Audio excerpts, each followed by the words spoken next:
Sriram capital வழங்கும் Pondicherry premier லீக்கின் 2வது சீசன் சிகே மைதானத்தில் கோலாகலமாக நடைபெற்று வருகிறது.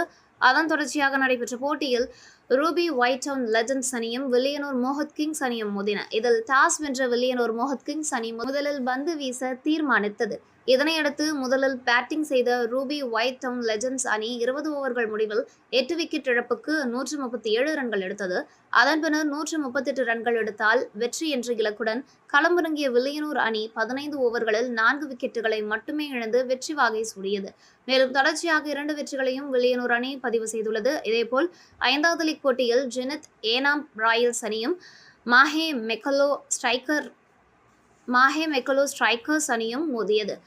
இதில் டாஸ் வென்ற மாஹே மெக்கலோ ஸ்ட்ரைக்கர்ஸ் அணி முதலில் பந்து வீச தீர்மானித்தது. முதலில் பேட்டிங் செய்த ஜெனத் ஏனாம் ராயல்ஸ் அணி 20 ஓவர்கள் முடிவில் 9 விக்கெட் இழப்புக்கு 164 ரன்கள் எடுத்தது. இறுதியில் மாஹே மெக்கலோ ஸ்ட்ரைக்கர்ஸ் 20 ஓவர்கள் முடிவில் 7 விக்கெட் இழப்புக்கு 155 ரன்கள் மட்டுமே எடுத்தது. இதனால் ஜெனத் ஏனாம் ராயல்ஸ் அணி 9 விக்கெட் வித்தியாசத்தில் வெற்றி வாகை சூடியது.